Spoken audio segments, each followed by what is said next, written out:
ಪರಿಕಾಲ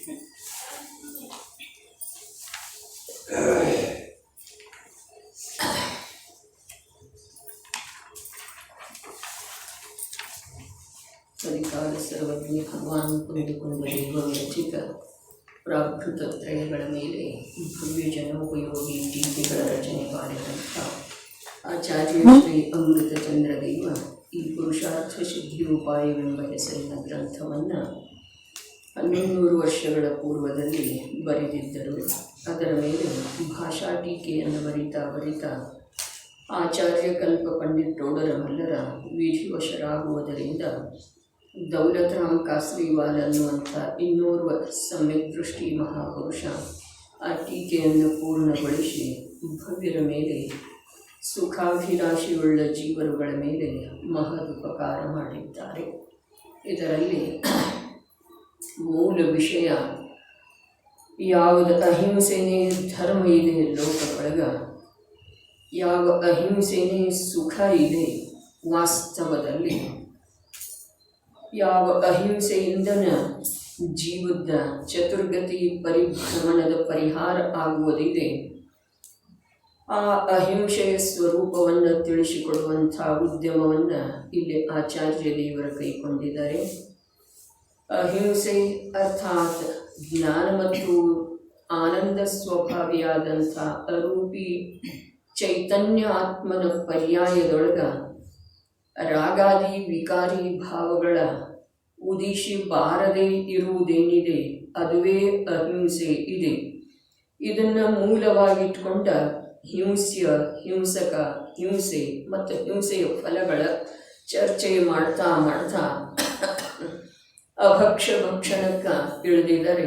ಅಷ್ಟು ಮೂಲ ಗುಣಗಳ ಚರ್ಚೆಯನ್ನು ಆರಂಭ ಮಾಡಿದರೆ ಜೈನ ಕುಲೋತ್ಪನ್ನರಿಗೆಲ್ಲರಿಗೂ ಯಾವ ಮಾತ ಅನ್ವಯಿಸಿದೆ ಅದೇ ಮಾತನ್ನು ಆಚಾರ್ಯ ಭಗವಂತರ ಜೈನರನ್ನ ಮೊದಲುಗೊಂಡು ಸಾಧಕ ಜೀವರುಗಳವರೆಗೆ ಆ ಮಾತನ್ನು ಹೇಳ್ತಾ ಇದ್ದಾರೆ. 3 ಮಕಾರ ಮತ್ತು 5 ಉದುಂಬರ ಫಲಗಳ ತ್ಯಾಗದ ಚರ್ಚೆ ನಡೆದದ್ದೇ ಇದೆ. ಶ್ಲೋಕ ಸಂಖ್ಯೆ 73 ಇದೆ ಅಲ್ಲ, 74. ಅಷ್ಟಾವನಿಷ್ಟ ದುಸ್ತರ ದುರಿತ, ಅಷ್ಟಾವನಿಷ್ಟ ದುಸ್ತರ ದುರಿತ ಆಯತನಾನ್ಯಮೂನಿ ಪರಿವರ್ಜ, ಆಯತನಾನ್ಯಮೂನಿ ಪರಿವರ್ಜ ಜಿನಧರ್ಮದೇಶನಾಯ, ಜಿನಧರ್ಮದೇಶನಾಯ ಭವಂತಿ ಪಾತ್ರಾಣಿ ಶುದ್ಧರಿಯ, ಭವಂತಿ ಪಾತ್ರಾಣಿ ಶುದ್ಧರಿಯ ಕೃತಕಾರಿತ ಅನುಮನೈರ್ವಾ, ಕೃತಕಾರಿತ ಅನುಮನೈರ್ವಾ ಕಾಯಮನೋಭಿರಿಷ್ಯತೆ ನವಧಾ, ಕಾಯಮನೋಭಿರಿಷ್ಯತೆ ನವಧಾ ಕೃತಕಾರಿತ ಅನುಮನನೈರ್, ಕೃತಕಾರಿತ ಅನುಮನನೈರ್ ವಾಕ್ಕಾಯಮನೋಭಿರಿಷ್ಯತೆ ನವಧಾ, ವಾಕ್ಕಾಯಮನೋಭಿರಿಷ್ಯತೆ ನವಧಾ ಔತ್ಸರ್ಗಿಕೀ ನಿರ್ವೃತ್ತಿರ್, ನಿರ್ವೃತ್ತಿರ್ ಚಿತ್ರರೂಪಾಪವಾದಿಕೀ ತ್ವೇಷ, ಚಿತ್ರರೂಪಾಪವಾದಿಕೀ ತ್ವೇಷ. ಮೇಲಿಂದ ಟೀಕೆ ಓದಿ ಬರುತ್ತೆ. ಅನಿಷ್ಟ ದುಸ್ತರ ದುರಿತ ಆಯತನಾನಿ ಅಮೂನಿ ಅಷ್ಟೌ ಪರಿವರ್ಜ್ಯ ಶುದ್ಧ ಧಿಯಃ ಜಿನಧರ್ಮದೇಶನಾಯಾಃ ಪಾತ್ರಾಣಿ ಭವಂತಿ. ಮಹಾ ದುಃಖದಾಯಕ ಮತ್ತು ಸುಲಭತೆಯಿಂದ ಅವುಗಳನ್ನು ಪಾರುಗಾಣಲು ಸಾಧ್ಯವಿರದಂಥ ಮಹಾಪಾಪದ ಸ್ಥಾನ ರೂಪಗಳಾದ ಆ 8 ವಸ್ತುಗಳನ್ನು ತಿನ್ನುವುದರಿಂದ ಮಹಾಪಾಪ ದುಃಖವು ಉತ್ಪನ್ನವಾಗುತ್ತದೆ. ಆದುದರಿಂದ ಇವನ್ನು ಸರ್ವಥಾ ಬಿಟ್ಟುಕೊಟ್ಟು ನಿರ್ಮಲ ಬುದ್ಧಿಯುಳ್ಳವನಾಗುತ್ತ ಜೈನ ಧರ್ಮದ ಉಪದೇಶಕ್ಕೆ ಪಾತ್ರನಾಗುತ್ತಾನೆ. ಮೊದಲು ಇವುಗಳ ತ್ಯಾಗ ಮಾಡಿಸಬೇಕು, ಅನಂತರವೇ ಬೇರೆ ಯಾವುದಾದರೂ ಉಪದೇಶ ಕೊಡಬೇಕು. ಯಾವ ಪ್ರಕಾರ ಮೂಲವಿಲ್ಲದೆ ವೃಕ್ಷವಿರುವುದಿಲ್ಲ, ಅದೇ ಪ್ರಕಾರ ಇವುಗಳ ತ್ಯಾಗ ಮಾಡಿದಲ್ಲದೆ ಶ್ರಾವಕನಾಗುವುದಿಲ್ಲ. ಅದರಿಂದಾಗಿಯೇ ಅವುಗಳ ಹೆಸರು ಮೂಲ ಗುಣವಿದೆ. 3 ಮಕಾರ ಮತ್ತು 5 ಉದುಂಬರ ಫಲಗಳ ತ್ಯಾಗದ ಮಾತನ್ನ ಅಷ್ಟಮೂಲ ಗುಣ ಅಂಥೇಳಿ ಜೈನ ಬಾಲಕ ಬಾಲಕಿಯರಿಗೆ ಆ ಪ್ರಕಾರದ 8 ಮೂಲ ಗುಣಗಳ ಧಾರಣ ಮಾಡಿಸಲಾಗುತ್ತದೆ.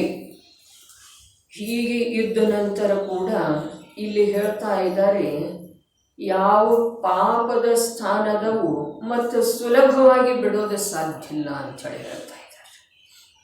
ಹಾಗಾದ್ರೆ ಇವನ್ನ ನಾವೆಲ್ಲ ಬಿಟ್ಟಿದ್ದೇವಲ್ಲ, ಸುಲಭವಾಗಿನ ಇವುಗಳದ್ದು ನಮಗೆ ಗ್ರಹಣ ಇಲ್ಲ, ಏನೂ ಕಷ್ಟ ಇದರಲ್ಲಿ ನಮ್ಗೆ ಅನ್ನಿಸ್ತಾನೆ ಇಲ್ವಲ್ಲ ಅಂಥೇಳಿ ಅನ್ನಿಸ್ತಿದ್ದಾರೆ. ಆದ್ರೆ ಅವು 8ದ ಹೆಸರು ಹೇಳಿದ ನಂತರ ಇಲ್ಲಿ ಆ ಹೆಸರಿನ ಉಲ್ಲೇಖ ಇಲ್ಲದನ್ನ 8 ಅಂಥೇಳಿ ಅಷ್ಟೇ ಹೇಳಿದ್ದಾರೆ. 3 ಮಕಾರ ಮತ್ತು 5 ಉದುಂಬರ ಅಂಥೇಳಿ ಹಿಂದಿನ ಶ್ಲೋಕಗಳಲ್ಲಿ ಚರ್ಚೆ ಮಾಡಿದ್ರೂ ಕೂಡ ಈ ಶ್ಲೋಕದಲ್ಲಿ ಇವು 8 ಏನದವಲ್ಲ ಮಹಾ ಅನಿಷ್ಟಕಾರಕದವು ಮತ್ತು ಅವುಗಳನ್ನು ಬಿಡುವುದು ದುಸ್ತರ ಇದೆ ಅಂಥೇಳಿ ಹೇಳಿದ್ದಾರೆ.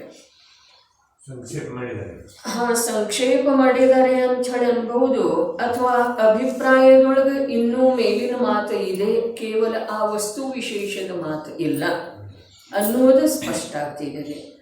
ಅರ್ಥಾತ್ ಅವು 3 ಏನು ಮಕಾರದವು, ಮಧ್ಯ ಮಾಂಸ ಮಧು ಮತ್ತು 5 ಉದುಂಬರ ಫಲ ಏನದವು, ಈ 8 ವಸ್ತು ವಿಶೇಷದ ತ್ಯಾಗದ ಮಾತ್ರ ಮಾತಿಲ್ಲ. ಹಾಗಾದ್ರೆ ಏನಿದೆ, ಇನ್ನೂ ಏನಾದರೂ ಕಷ್ಟದಿಂದ ಬಿಡೋದು ಸಾಧ್ಯ ಇದೆ. ಇವುಗಳ ಮಹಾನ್ ಏನದವು ಅಂತಂದ್ರೆ ಅನಿಷ್ಟಕಾರಕದವು ಅನ್ನುವಂಥ ಮಾತು, ಶಬ್ದ ಪ್ರಯೋಗ ವಿಶೇಷಣ ಏನು ಬಳಸಿದಾರಲ್ಲ ಅದರಿಂದ ತಿಳಿದು ಬರ್ತಿದೆ. ಇನ್ನು ಚರಣಾನುಯೋಗಕ್ಕೆ ಸಂಬಂಧಿಸಿದ ಹಾಗೆ ಬೇರೆ ಆಚಾರ್ಯರ ಕಥನದ ಅವಲೋಕನೆ ಮಾಡಿದರೆ ಪಂಚಪಾಪ ಮತ್ತು 3 ಮಕಾರ ಅಂಥೇಳಿ ಕೂಡ ಅಷ್ಟು ಮೂಲ ಗುಣದೊಳಗೆ ಬಹಳ ಕಡೆ ಹೇಳಿದ್ದಾರೆ. ಅಂದ್ರೆ 8 ಏನದಾವಲ್ಲ, ಈ 8ರೊಳಗ ಈ 3 ಮಕಾರಂತೂ ಅದಾವ್ರಿ, ಮಧ್ಯ ಮಾಂಸ ಮಧು. ಅವುಗಳ ಬಗ್ಗೆ ನಾವು ಆ ಭೂಮಿಕೆಗೆ ಅನುಸಾರವಾಗಿ ಚರ್ಚೆ ಮಾಡಿ ಬಂದಿದ್ದೀವ್ರಿ. ಮೇಲಿನ ಸಾಧಕ ಭೂಮಿಕೆಗೆ ಅನುಸಾರವಾಗಿ, ಮುನಿಯ ಭೂಮಿಕೆಗೆ ಅನುಸಾರವಾಗಿ ಚರ್ಚೆ ಮಾಡಿ ಬಂದಿದ್ದೀವಿ. ಮಧ್ಯ ಅಲ್ಲಿ ಮೋಹನ ಇದೆ ರೀ. ಮುನಿಯ ಭೂಮಿಕೆಗೆ ಮಧ್ಯ ಶಬ್ದದ ಅಲ್ಲಿ ವಾಚ್ಯ ರೂಪದ ಪದಾರ್ಥ ಮೋಹನ ಇದೆ. ಮತ್ತು ಅದನ್ನ ಸುಲಭಗೊಳಿಸಿ ದೌಲತರಾಮರ 6 ಗುರಾಣಿಯೊಳಗೆ ಹೇಳಿದರೆ, ಮೋಹ ರೂಪದ ಮದ್ಯವನ್ನ ಕುಡಿದ ಈ ಜೀವ ಏನಾಗಿದೆ ಅಂತಂದ್ರೆ ತನ್ನ ಸ್ವರೂಪವನ್ನ ತಾನು ಮರಿತಿದೆ ಅನ್ನೋದನ್ನ 6 ಗುರಾಣಿಯೊಳಗೆ ಪ್ರಾರಂಭದೊಳಗನ್ನ ಹೇಳಿದ್ದಾರೆ ದೌಲತರಾಮರ. ಅದನ್ನ ಜೈನ ಸಮಾಜದವರ ಲಘು ಸಮಯಸಾರ ಅಂತೇಳಿ ಸ್ವೀಕಾರ ಮಾಡಿದ್ದಾರೆ, ಸ್ವಾಭಾವಿಕವಾಗಿ ಒಪ್ಪಿಕೊಂಡಿದ್ದಾರೆ ಯಾವುದನ್ನ 6 ಗುರಾಣಿಯನ್ನ. ಹಾಗಾದ್ರೆ ಇಲ್ಲಿ ಮಧ್ಯ ಮಾಂಸ ಮಧು ಅಂಥೇಳಿ ಆಚಾರ್ಯ ಅಮೃತ ಚಂದ್ರದೇವ ಹೇಳಬೇಕಾದ್ರೆ ಆ ಮಧ್ಯ ಯಾವುದಿದೆ ಅಂತಂದ್ರೆ ಮೋಹ ರೂಪದ ಮಧ್ಯನೇ ಇದೆ. ಆ ಮಾಂಸ ಯಾವುದಿದೆ ಅಂತಂದ್ರೆ ಯಾವ ಮೋಹ ರೂಪದ ಮದ್ಯದ ಸೇವನೆ ಮಾಡುವುದರಿಂದ ಶರೀರ ಮೊದಲಾದ ಭಿನ್ನ ಪದಾರ್ಥಗಳ, ಶುಭರಾಗ ಮೊದಲಾದ ಭಿನ್ನ ಭಾವಗಳ ತನ್ನೋ ಅಂಥೇಳಿ ಅನುಭವ ಮಾಡುವುದೇನಿದೆ ಅದುವೇ ಮಾಂಸ ಭಕ್ಷಣ ಇದೆ. ಮತ್ತು ಅದರೊಳಗೇನು ಆನಂದ ಬರ್ತಿದೆಯಲ್ಲ ಮಧುರಸ, ಅರ್ಥಾತ್ ಅದುವೇ ಮಧು ಇದೆ.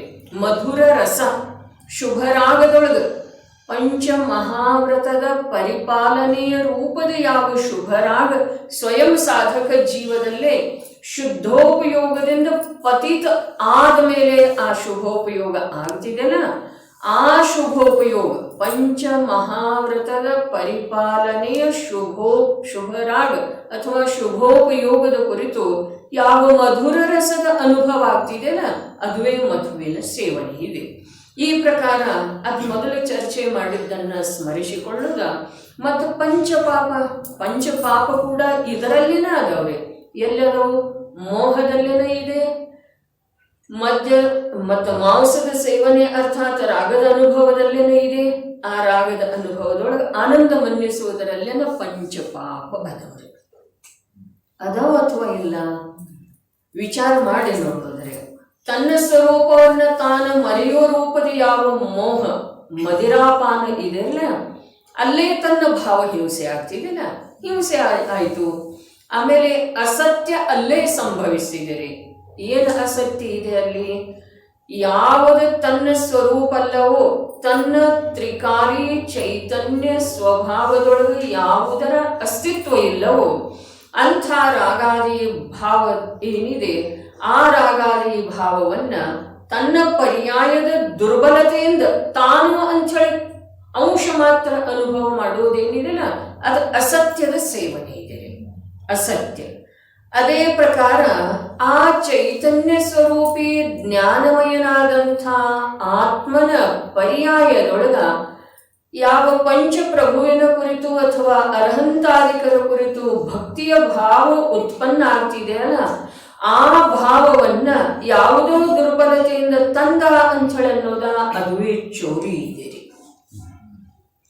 ಇನ್ನು ಆ ಭಾವದ ಯಾವ ಭಾವದ? ಸಿದ್ಧಭಕ್ತಿ ರೂಪದ ಭಾವದ, ಶುಭ ಭಾವದ ಯಾವ ಅನುಭವ ಇದೆಯಲ್ಲ, ಆ ಅನುಭವನ ಕುಶೀಲ ಸೇವನೆ ಇದೆ. ನಿಜವಾಗಿ ಒಂದಿಷ್ಟು ಚಿಂತನೆ ಮಂಥನ ಆ ಒಂದೊಂದೇ ವಾಕ್ಯಗಳನ್ನ ತಗೊಂಡು ನಾವು ಮಾಡಬೇಕಾಗುವುದ್ರೆ, ಆಮೇಲೆ ಯಾವ ಆ ಶುಭ ಭಾವದೊಳಗೆ ಬಂದು ಬಿಡೋದು ಅಥವಾ ವಿಹರಿಸುವುದಿದೆ ಅಲ್ಲ, ಅದುವೇ ಅಬ್ರಹ್ಮ ಇದೆ. ಅದನ್ನ ನಾನನ್ನೋದೇ ಪರಿಗ್ರಹ ಇದೆ. ಹೌದು ಅಥವಾ ಇಲ್ಲ? 5 ಪಾಪಗಳನ್ನ ಬಿಡೋದ ಈ ಜೀವನಿಗೆ ಅತ್ಯಂತ ಕಠಿಣ ಇದೆ. ಹಿಂಸೆ, ಅಸತ್ಯ, ಕಳವು, ಪರಿಗ್ರಹ ಮತ್ತು ಅಬ್ರಹ್ಮ ಅಥವಾ ಕುಶೀಲ, ಇವು 5 ಏನದವು ನೋಡ್ರಿ.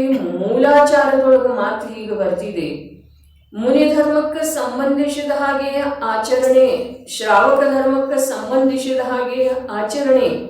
ಆ ಮೂಲಾಚಾರದೊಳಗೆ ಮಾತು ಹೀಗೆ ಬರ್ತಿದೆ: ಶ್ರುತದ ಪಾರಗಾಮಿ ಇದ್ರೂ ಕೂಡ, ಶ್ರದ್ಧೆಯೊಳಗ ಅತ್ಯಂತ ದೃಢತೆ ಇದ್ರೂ ಕೂಡ,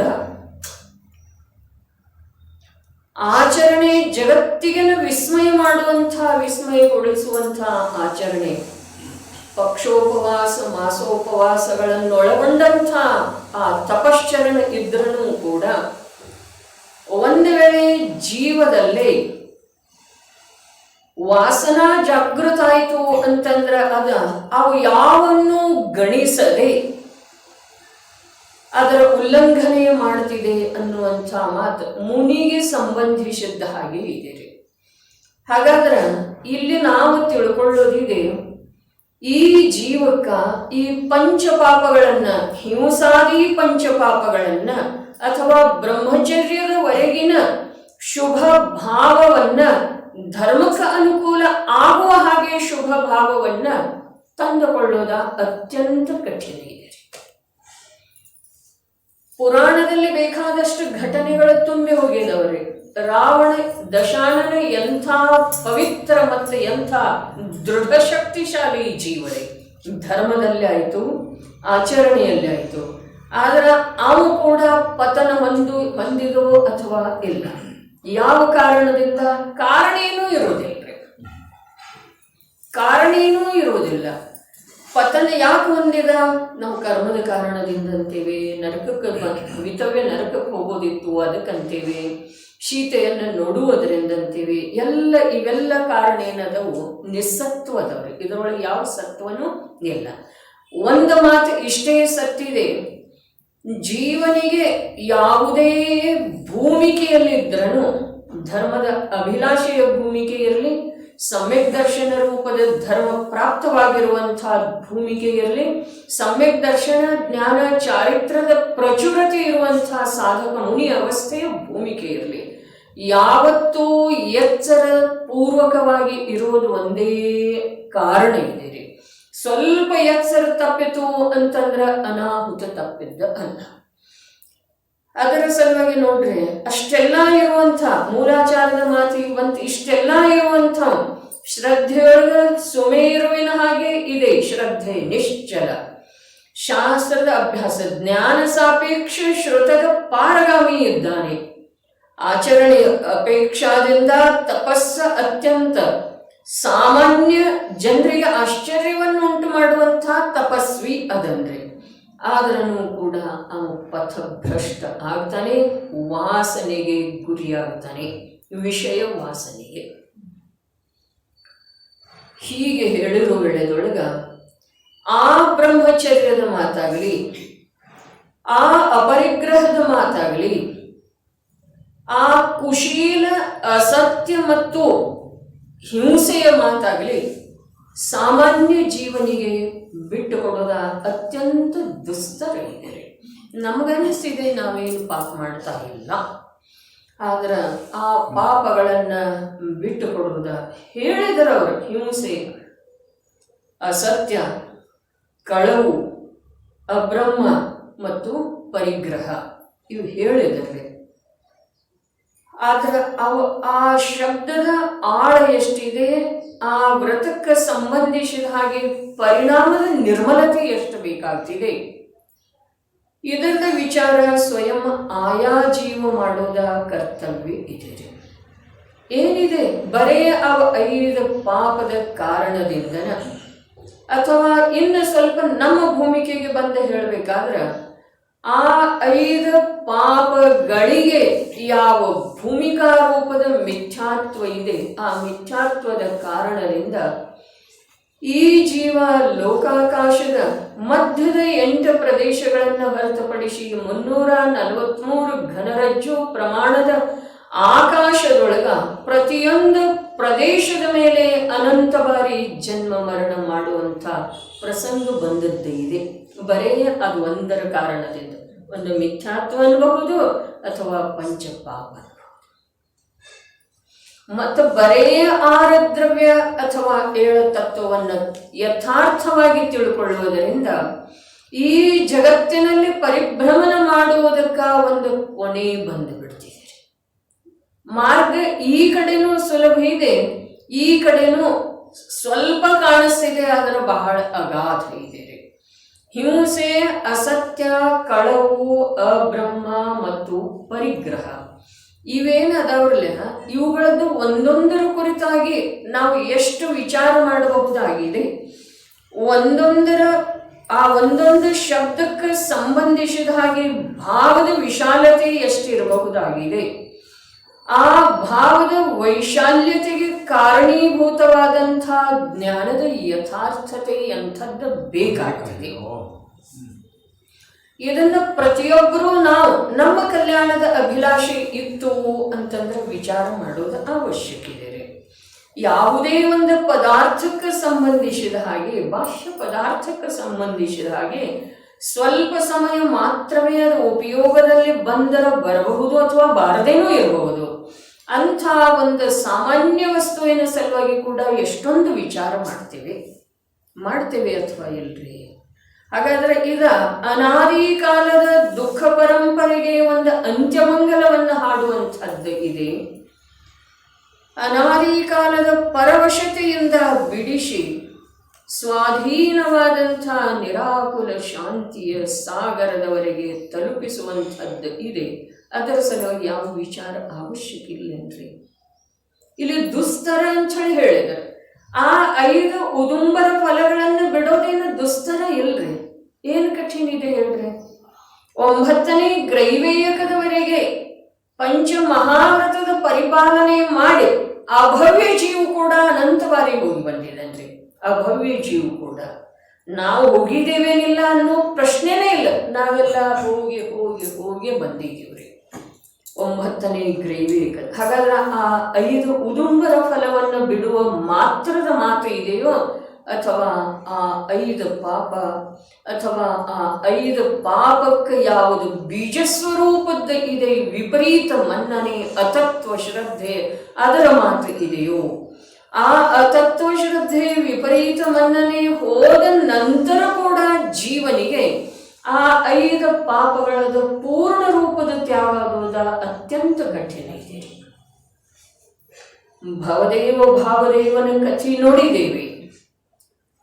ಹಿಂದಿನ ರವಿವಾರ ಅಥವಾ ಅದಕ್ಕಿಂತ ಮೊದಲಿನ ರವಿವಾರ ಕಥನ ಮಾಡಿದ್ದೇ ಇದೆ. ಕರ್ಣಾಯೋಗದ ನಿಯಮ.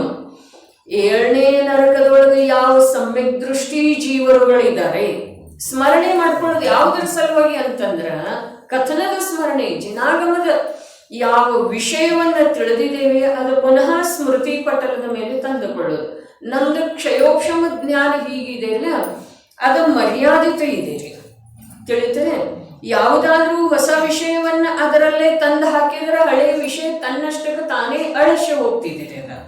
ಅದನ್ನ ಅಳಿಸುವ ಅವಶ್ಯಕತೆ ಇಲ್ಲ, ಅದು ತನ್ನಷ್ಟಕ್ಕೆ ತಾನೇ ಅಳಿಸಿ ಹೋಗ್ತಿದೆ. ಅದಕ್ಕೆ ಜಿನವಾಣಿಯ ಅನೇಕ ಅಥವಾ ಆಯಾ ಕಾಲಕ್ಕ ಪ್ರಯೋಜನಭೂತವಾದಂತಹ ಯಾವ ವಿಷಯ. ಹಾಗಾದ್ರೆ ಜಿನವಾಣಿಯೊಳಗೆ ಅಪ್ರಯೋಜನಭೂತನೂ ಅದಾವೇನ? ಇಲ್ಲ. ಜಿನವಾಣಿಯೊಳಗೆ ಒಂದು ಅಕ್ಷರ ಕೂಡ ಅಪ್ರಯೋಜನಭೂತ ಇಲ್ಲ. ಆದ್ರೆ ಯಾವ ನಮಗೆ ಸುಲಭವಾಗಿ ಲಕ್ಷ್ಯದಲ್ಲಿ ತಂದುಕೊಂಡ ನಮ್ಮ ಪ್ರಯೋಜನ ಸಾಧಿಸಬಹುದಾಗಿದೆಯೋ ಅದಕ್ಕೆ ನಾವು ಪ್ರಯೋಜನಭೂತ ಅಂತೇಳಿ ಅನ್ನೋದ್ರೆ. ವಿಷಯ ನಡೆದಿತ್ತು 7ನೇ ನರಕದಲ್ಲಿ. 7ನೇ ನರಕದಲ್ಲಿ ಎಲ್ಲಕ್ಕಿಂತ ಕಮ್ಮಿ ಸಂಖ್ಯೆಯೊಳಗೆ ನಾರಕಿಗಳಿರ್ತಾರೆ. 7 ನರಕದ ಲೆಕ್ಕ ಮಾಡಿದ್ರೆ 7ನೇ ನರಕದೊಳಗೆ ಬಹಳಷ್ಟು ಕಮ್ಮಿ ಅದಾರ್ರಿ ನಾರಕಿಗಳ. ಯಾಕೆ ಅಂತಂದ್ರೆ ಅಲ್ಲಿ ಹೋಗ್ಬೇಕಾದ್ರೆ ಮಹಾಪುರುಷಾರ್ಥ ಬೇಕ್ರಿ, ಸಾಮಾನ್ಯ ಜೀವ ಹೋಗುವುದಿಲ್ರಿ 7ನೇ ನರಕಕ್ಕ. ವಜ್ರ ವೃಷಭ ನಾರಾಜ ಸಂಹನನಧಾರಿ ಜೀವನ ಬೇಕು ಅಂದ್ರೆ ನಾವು ಪಾಪ ಕಷ್ಟ ಮಾಡ್ತೀವಿ. ಮೋಕ್ಷಕ್ಕೆ ಹೋಗ್ಬೇಕಾದ್ರೆ ಯಾವ ಪ್ರಕಾರ ವಜ್ರ ವೃಷಭ ನಾರಾಜ ಸಂಹನನ ಬೇಕೋ ಅದೇ ಪ್ರಕಾರ 7ನೇ ನರಕಕ್ಕೆ ಹೋಗ್ಬೇಕಾದ್ರೂ ವಜ್ರ ವೃಷಭ ನಾರಾಜ ಸಂಹನನಧಾರಿ ಜೀವ ಬೇಕು. ಒಂದಂತೂ ಏಕೇಂದ್ರಿಯದಿಂದ ಹಿಡ್ಕೊಂಡು ಅಸಂಜ್ಞೆ ಪಂಚೇಂದ್ರಿಯದವರೆಗಿನ ಜೀವಗಳ 1ನೇ ನರಕಕ್ಕೂ ಕೂಡ ಹೋಗುವುದಿಲ್ಲ. ಏನ್ ಹೇಳ್ತು? ಏಕೇಂದ್ರಿಯದಿಂದ ಹಿಡ್ಕೊಂಡು ವಿಜಯಣ್ಣ ಅಸಂಜ್ಞೆ ಪಂಚೇಂದ್ರಿಯದವರೆಗಿನ ಜೀವಗಳ 1ನೇ ನರಕಕ್ಕೂ ಕೂಡ ಹೋಗುವುದಿಲ್ಲ. ನರಕಕ್ಕೆ ಹೋಗವ್ರು ಯಾರು? ಸಂಜ್ಞೆ ಪಂಚೇಂದ್ರಿಯ ಗರ್ಭಜ ಮನುಷ್ಯ ತಿರಿಯಂಚಗಳೇ ಹೋಗ್ತವ್ರೆ. ಸಂಜ್ಞೆ ಪಂಚೇಂದ್ರಿಯ ಪರ್ಯಾಪ್ತ, ಅಪರ್ಯಾಪ್ತನೂ ಹೋಗುವುದಿಲ್ರಿ. ಸಂಜ್ಞೆ ಪಂಚೇಂದ್ರಿಯ ಪರ್ಯಾಪ್ತ ಗರ್ಭಜ ತಿರಿಯಂಚ ಅಥವಾ ಮನುಷ್ಯಗಳೇ ನರಕಕ್ಕೆ ಹೋಗ್ಲಿಕ್ಕೆ ಶುರು ಮಾಡ್ತಾರೆ. ಇನ್ನು 7ನೇ ನರಕದೊಳಗಂತೂ ಬಹಳ ಕಮ್ಮಿ ಜೀವ ಅದ. ಸರಾಸರಿ ಹೇಳ್ತಾರೆ 1ನೇ ನರಕದೊಳಗೆ ಬಹಳಷ್ಟು ಜೀವ ಅದರ್ರಿ. 1ನೇ ನರಕದೊಳಗೆ ಅಸಂಖ್ಯಾತ ಜೀವಗಳದರ್ರಿ. 1ನೇ ನರಕದೊಳಗೆ ನಾರಕಿ ಎಷ್ಟಿದಾರೆ? ಅಸಂಖ್ಯಾತ. ಅಸಂಖ್ಯಾತ ಅಂದ್ರೆ ಎಷ್ಟ? ಅದಕ್ಕೊಂದು ಲೆಕ್ಕ ಹೇಳ್ತಾರ್ರಿ.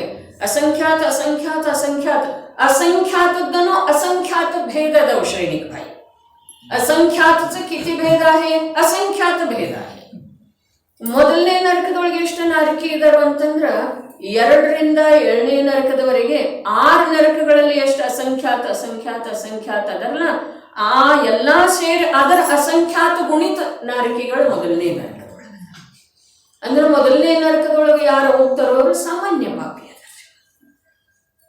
ತಿಳಿತಿರಲ್ಲ ಅಲ್ಲಿ ಆಯುಷ್ಯ ಉತ್ಕೃಷ್ಟ ಆಯುಷ್ಯ ಒಂದೇ ಸಾಗರ ಇದೆ 90 ಸಾಗರ ಇದೆ ಆ 90 ಒಂದು ಸಾಗರಕ್ಕೆ ಸ್ವಲ್ಪ ಕಮ್ಮಿ ಇದೆ ಉತ್ಕೃಷ್ಟ ಆಯುಷ್ಯ ಕಮ್ಮಿ ಜಘನ್ಯ ಆಯುಷ್ಯ 10,000 ಇದೆ ಇದನ್ನೆಲ್ಲ ಯಾತ್ರ ಸಲುವಾಗಿ ಹೇಳ್ತಾ ಇದೆ ಅಂತಂದ್ರೆ ಜೀವದ ಪರಿಣಾಮ ಕೆಡ್ತಾ ಕೆಡ್ತಾ ಎಷ್ಟು ಬಾರಿ ಮತ್ತೆ ಬಚಾವ್ ಆಗ್ತಿದೆ ಬಚಾವ್ ಆದ್ರೂ ಕೂಡ ಅದು ಕೆಟ್ಟಿದ್ದು ಬಿಟ್ಟು ಹೋಗುವುದಿಲ್ಲ ಹೀಗಾಗಿ ಅಲ್ಲಿ ಸಾಮಾನ್ಯ 1ನೇ ನರಕಕ್ಕೆ ಹೋಗ್ತಿದೆ 2ನೇ ನರಕಕ್ಕೆ ಹೋಗ್ತಿದೆ ಇವೆಲ್ಲ ನಡೀತವ್ರೆ ನಮ್ದು ಚರ್ಚೆ 7ನೇ ನರಕದ್ದು ನಡೆದಿರ್ತಾರೆ ಇಂದೊಂದ್ಸಲ ಇಲ್ಲಿ ಚರ್ಚೆ ಬಂದಿತ್ತು ಏನ್ ನಡೆದೈತ್ರಿ ಗೌರಣ್ಣವ್ರ 7ನೇ ನರಕದೊಳಗ ಸಮ್ಯಕ್ ದೃಷ್ಟಿ ಜೀವ ಸಮ್ಯಕ್ ದರ್ಶನ ಸಹಿತ ಹೋಗುವುದಿಲ್ಲ. ಹೌದಲ್ಲ? ಸಮ್ಯಕ್ ದರ್ಶನ ಸಹಿತ ಮನುಷ್ಯ ತಿರಿಯಂಚಗಳ ಸಮ್ಯಕ್ ದರ್ಶನ ಸಹಿತ ಹೋದ್ರ ಒಂದೇ ನರಕಕ್ಕೆ ಮಾತ್ರ ಹೋಗ್ತಾರೆ, 3 ತನಕ ಅಂತ ಹೇಳಿ ಹೇಳ್ತಾರೆ. 7ನೇ ನರಕದೊಳಗೆ ಯಾವ ಜೀವ ಸಮ್ಯಕ್ ದರ್ಶನ ಸಹಿತ ಹೋಗುವುದಿಲ್ಲ. ಆದ್ರೆ 7ನೇ ನರಕದೊಳಗೆ ಇತರ ನರಕಗಳ ಅಪೇಕ್ಷಾದಿಂದ ಅತ್ಯಂತ ಕಮ್ಮಿ ನರಕಿಗಳಿದ್ರೂ ಅಸಂಖ್ಯ ಸಮ್ಯಕ್ ದೃಷ್ಟಿಗಳು ಇದ್ದಾರೆ ಅಲ್ಲಿ.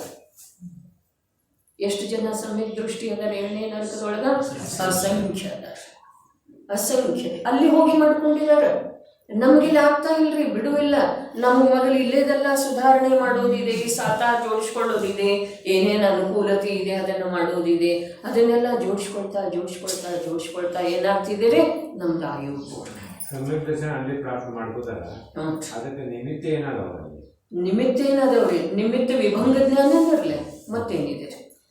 ಈ ಪ್ರಕಾರದ ಈ ಪರಿ ದುಃಖ ಹೇಗೆ ಸಾಧ್ಯ ಇದೆ? ಹಾಗೆ ಅನುಭವಿಸೋದು ಜೀವದ ಸ್ವರೂಪ ಏನಿದೆ, ನನ್ನ ಸ್ವರೂಪ ಏನಿದೆ, ನನಗಿದು ಇಷ್ಟ ಅಸಹ್ಯ ಯಾಕೆ ಅನ್ನಿಸ್ತಾ ಇದೆ? ಇಂಥ ಅಸಹ್ಯ ದುಃಖಕ್ಕೆ ಕಾರಣೀಭೂತ ಇರುವಂಥ ವಸ್ತುಲೋಕದೊಳಗೆ ಯಾವುದಿದೆ? ಓಹೋ, ನಾನೇ ಗುರುಗಳ ನಿರಾದರ ಮಾಡಿದೆ, ಜಿನವಚನದ ನಿರಾದರ ಮಾಡಿದೆ. ಭವಾಂತರದಲ್ಲಿದೆ. ಕೇಳಿಯೂ ಕೇಳದವರ ಹಾಗೆ ಇರುತ್ತಾರೆ ಅಂಥೇಳಿ ಒಂದು ವಾಕ್ಯ ಬರ್ತಿದೆ. ಯಾವಾಗ ಉಪದೇಶ ಕಲ್ಯಾಣಕರವಾದಂಥ ಮಾತು ಕೇಳುವ ಸಹಜ ಯೋಗ ಪ್ರಾಪ್ತ ಆಗಿರ್ತಿದೆಯಲ್ಲ ಸ್ನೇಹ, ಅವಾಗ ಕೇಳಿಯೂ ಕೇಳದವರ ಹಾಗೆ ಇರುತ್ತಾರೆ. ಅಲ್ಲಿ ವಿಚಾರ ಮಾಡ್ತಿದೆ, ಏನಿದೆ ಇಷ್ಟ ಅಸಹ್ಯವಾದಂಥ ಅಸಹನೀಯವಾದಂಥ ದುಃಖ. ಈ ದುಃಖಕ್ಕೆ ಕಾರಣ ಏನ? ಯಾರ ಕಾರಣ? ಯಾವ ಕಾರಣದಿಂದ ಇಂಥ ದುಃಖ ನನಗೆ ಪ್ರಾಪ್ತ ಆಯಿತು? ಹೀಗೆ ವಿಚಾರ ಮಾಡ್ತಾ ವಿಭಂಗ ಜ್ಞಾನ ಇರ್ತಿದೆಯಲ್ಲ, ಹಿಂದಿನ ಭವಾಂತರದಲ್ಲಿ ಗುರುಗಳ ಕರುಣಾಮಯಿಯಾದಂಥ ಗುರುಗಳ ಹಿಂಸೆಗಳ ಸ್ವರೂಪ ಹೇಳಿದರು, ಯೋಗ್ಯಗಳ ಸ್ವರೂಪ ಹೇಳಿದರು. ಜೀವನದಲ್ಲಿ ಮನುಷ್ಯ ಜೀವನದಲ್ಲಿ ಮಾಡಬೇಕಾದಂಥ ಕರ್ತವ್ಯ, ಅವಶ್ಯಕವಿರುವಂಥ ಕರ್ತವ್ಯ, ನಿರರ್ಥಕವಾದಂಥ ಮಾತುಗಳ ಅಥವಾ ಅನಿವಾರ್ಯವಾಗಿ ಮಾಡಲೇಬೇಕಾದಂಥ ಕರ್ತವ್ಯಗಳ ಯಾವ್ಯಾವ ಇದಾವೆ ಅನ್ನುವುದನ್ನ ಜ್ಞಾನಿ ಗುರುಗಳ ಯಾವುದೇ ಪ್ರಕಾರದ ಸ್ವಾರ್ಥ ಇಲ್ಲದನ್ನು ನನಗೆ ತಿಳಿಸಿಕೊಟ್ರು. ಆದರೆ ನಾನು ತಿಳ್ಕೊಳ್ಳಿಲ್ಲ, ಮನಸ್ಸಿಗೆ ಬಂದ ಹಾಗೆ ವರ್ತಿಸಿದೆ. ಓಹೋ, ಅದರ ಕಾರಣದಿಂದ ನಾನು ಇಂಥ ದುಃಖದ ಸ್ಥಾನಕ್ಕೆ ಬರಬೇಕಾಯಿತು. ಈ ಪ್ರಕಾರದ ದೊರೆ ಇದ್ದನು, ಈ ಪ್ರಕಾರ ಅಧಿಕಾರ ಇತ್ತು. ಆದರೆ ನಾನು ಆ ದಿಗಂಬರ ಸಂತರ ಮಾತು ಕೇಳಲಿಲ್ಲ. ಆ ಶಾಂತ ಮೂರ್ತಿ ಉಪಶಮ ಮೂರ್ತಿಗಳ ಮಾತನ್ನು ನಾನು ಕೇಳಲಿಲ್ಲ. ಈಗ ಅಲ್ಲಿ ಉಪಶಮ ಮೂರ್ತಿ ಶಾಂತ ಮೂರ್ತಿ ಅಂತ ಹೇಳಿ ಅವ ಅಂತ ಇದ್ದಾನ್ರಿ. ಯಾವಾಗ ದೊರೆ ಇದ್ದ ಕೇಳಕ್ ಹೋಗಿದ್ದಲ್ಲ, ಇವಂದೇನು ಕೆಲಸ ಇದೈತೆ ಅಂಥೇಳಿ ಅಂದಿರ್ತಾರೆ.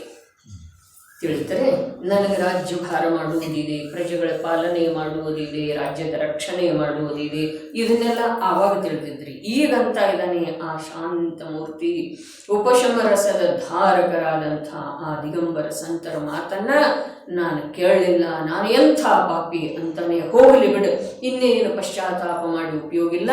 ಆದ್ರೆ ಅವರು ಹೇಳಿದ ಅದೇ ಮಾತನ್ನ ನಾನೀಗ ನನಗೆ ಉಪಯೋಗ ಮಾಡಿಕೊಳ್ಳೋದಿದೆ ಅಂತ ಹೇಳಿ ಹೊರಗಡೆ ಅಂತೂ ಒಂದೂ ಸಮಯದ ಬಿಡು ಇಲ್ಲದನ್ನ ಹೋರಾಟ ನಡೆದಿದೆ. ಇತರ ನಾರಕಿಗಳಲ್ಲೇನು ಬಿಡುದಿಲ್ಲ. ನೀವು ವಿಚಾರ ಮಾಡ್ತಾ ಇದೆಯಲ್ಲ, ಮಾಡಿಸು, ನೀ ಅಭ್ಯಾಸ ಮಾಡ್ಕದೆ ಮಾಡಲ್ಲ ಅಂತೇವನು ನಾವೀಗ. ಅಲ್ಲಿ ಯಾರು ಅನ್ನೋದಿಲ್ಲ. ಅಲ್ಲಿ ನಿರಂತರ ಆಘಾತ ಪ್ರತ್ಯಾಘಾತ ನಡೆದದ್ದೇ ಇರ್ತಿದ್ದೀರಿ. ಹಾಗಾದ್ರೆ ಅಂಥದರೊಳಗನ ಅಂತರಂಗದಲ್ಲಿ ಅವನ ವಿಚಾರ ಸರಣಿ, ಚಿಂತನ ಮಂಥನ ಸರಣಿ ಆರಂಭ ಆಗ್ತಿದೆ. ಹೊರಗಡೆ ದೇಹದಿಂದ ಭಿನ್ನ ಆಗ್ತಾನೆ, ವಚನದಿಂದ ಭಿನ್ನ ಆಗ್ತಾನೆ, ವಿಕಲ್ಪದಿಂದ ಭಿನ್ನ ಆಗ್ತಾನೆ, ಒಳಗೆ ಆ ವಿಷಯದೊಳಗೆ ಒಂದಾಗಿ ಹೋಗ್ತಾನೆ. ಸಾಕ್ಷಾತ್ ಆ ಗುರುವಿನ ಸಾನ್ನಿಧ್ಯದಲ್ಲೇ ಇದ್ದಿರುವಂಥ ಒಂದು ದೃಶ್ಯ ಅವನ ಎದುರಿಗೆ ಸೃಷ್ಟಿ ಆಗ್ತಿದೆ. ಆ ದೃಶ್ಯ, ಆ ಸನ್ನಿವೇಶದೊಳಗ ಸಾಕ್ಷಾತ್ ಅವರ ಉಪದೇಶ ರೂಪದ ಅಮೃತವನ್ನು ವೃಷ್ಟಿ ಮಾಡ್ತಾ ಇದ್ದಾರೆ. ಆಗೇನು ಅಂಜುಲಿ ಭರಭರಕೆ ಅದರದ ಪಾನ ಮಾಡ್ತಾರೆ. ಅಲ್ಲಿ ಸಮ್ಯಕ್ ದರ್ಶನ ಆಗುತ್ತಿದೆ. ಆ ಸಮ್ಯಕ್ ದರ್ಶನ ನೋಡ್ರಿ, ಇನ್ನೂ ಹೇಳ್ತಾರೆ, 7ನೇ ನರಕದೊಳಗೂ ಹೋಗಿ ಜನಿಸಿದ ನಂತರ ಅಲ್ಲಿನ ತಾಯಿಯ ಗರ್ಭದಿಂದ ಜನ್ಮ ಇಲ್ಲಲ್ಲ, ಎಲ್ಲಿಂದ ಜನ್ಮ ಇದೆ ರೀ? ಉಪಪಾದ. ಅದು ಎಂಥ ಉಪಪಾದ? ಸ್ವರ್ಗದೊಳಗೆ ಉಪಪಾದ ಶಯ್ಯ ಇರ್ತವ್ರಿ. ಅಲ್ಲೇನಿದೆ ರೀ, ಅಲ್ಲಿ ಮೇಲಿಂದ ಬೀಳ್ತಿದೆ ರೀ. ಅವು ಉಪಪಾದ ಏನದ, ಒಂಟೆ ಮುಖ, ಆನೆ ಮುಖ ಇಂಥವು ಇರ್ತಾವ್ರಿ, ಅದ್ರೊಳಗಿಂದ ಬೀಳ್ತಿದೆ ರೀ ಜೀವ.